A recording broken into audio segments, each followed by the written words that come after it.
The whole time watching this movie, I was just like, could somebody please call Sam and Dean Winchester? The Curse of La Llorona is the latest installment in the ever-expanding Conjuring universe, and this time they jump into Mexican lore. And basically the folktale of La Llorona goes, at least as it pertains to this movie, long ago in a city in a village in Mexico, there was a woman named Maria, and she's known throughout the village for her incredible beauty. And eventually she marries a very wealthy nobleman, and they end up having 2 kids. The man ends up cheating on her, and in a fit of jealous rage, she wants to take the 2 things that are most precious to him. And what are those things? His kids. And so she ends up drowning her 2 kids. But after drowning her 2 kids, she ends up having a moment of remorse and is like, oh my God, what did I do? She's so full of guilt that she ends up drowning herself. Because of all the circumstances of her death, now her restless spirit ends up wandering the earth, stealing other children away and subsequently drowning them as a result. And again, call Sam and Dean Winchester. They dealt with something very similar to this in their very first episode in season 1, and now they're on season 15, so I'm pretty sure this is like a cakewalk to them. Anyway, the main character is a woman played by Linda Cardellini, and she's a social worker who has 2 kids, and through a set of circumstances, La Llorona ends up going after her kids, and she has to protect them. And yeah, basically, you've seen this movie before. Like, I haven't seen The Nun, but I heard it wasn't that good, and I mean, the Annabelle movies were alright, but I feel like, aside from The Conjuring 1 and 2, all of these auxiliary Conjuring-based movies, they just haven't been that good. But Conjuring 1 and 2, like, I love both of those movies, so I'm just like, what's happening? The biggest problem with this movie is all of the moments that are jump scares or moments that you would consider somewhat cool moments, they're all in the trailer. It's like, oh, I know La Llorona's gonna pop out from behind the curtain because I saw it in the trailer. Oh, I know what's gonna happen in this moment because, again, I saw it in the trailer. So you were never surprised throughout this movie, and then even with that, even the stuff that wasn't in the trailer, this movie was very predictable. Like, if you've seen a horror movie, you've seen this movie before. They didn't try to bring anything new to this movie. And yeah, I'm a fan of horror movies, and for the most part, horror movies don't scare me, but regardless of whether they scare me or not, I still end up enjoying them. So no, this movie didn't scare me, but that was the least of this movie's problems. It's just that this movie didn't really bring any type of interesting plot to it. Like, again, I mentioned The Conjuring 1 and 2. Those didn't scare me, but I loved them. 2001, The Others. That didn't scare me, but I really enjoyed that movie. The 2017 remake of It didn't scare me, but I really enjoyed it. A Quiet Place didn't scare me, but I really enjoyed it. And many other movies that I really enjoyed. And what those movies had that this movie didn't have, aside from the fact that a lot of the jump scares and stuff like that were all revealed in the trailer, was a sense of caring for the characters. I mean, yeah, sure, you got a sense of who Linda Cardellini's character was for the most part, but considering La Llorona was going after her kids, and I didn't really get much from her kids, I wasn't really as invested as I should have been.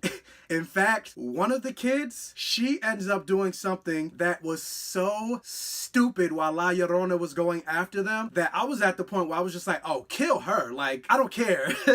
She deserves to die after that. But yeah, like I said, like, everything you've seen in this movie is very predictable. This movie is ultimately very forgettable. But I will say, I mean, there were a few moments here and there that were somewhat decent. I mean, it wasn't like a completely terrible movie, but those moments were very fleeting, and many of the characters just weren't developed at all. But I could see some moments here and there that could have been a good movie. Speaking of a good movie, the most interesting character in this movie was played by Raymond Cruz, and he was a former priest, because there's always some type of priest in these movies, and I feel like had the movie followed him, this probably would have been a better movie. I was like, yeah, movie, give me more of him, because he's actually interesting, but they didn't.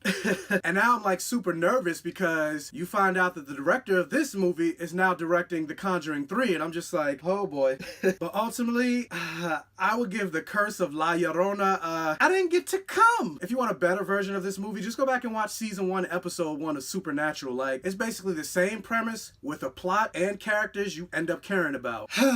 I'm just ready for Avengers Endgame. Anyway, what are some of your favorite horror movies? Did you enjoy the movies that I listed above? A Quiet Place, It, The Others, Conjuring 1 and 2. Are you a fan of Supernatural? Did you see The Curse of La Llorona? What did you think of The Curse of La Llorona? Let me know down in the comment section below. And be sure to check out the links in the description box below. Follow me on Facebook, Instagram, and Twitter. Also, please hit that like button. It'll really help out the channel. And check out my other videos. And if you like what you see, please subscribe for more. And as always, I'll catch you guys next time. Avengers Endgame!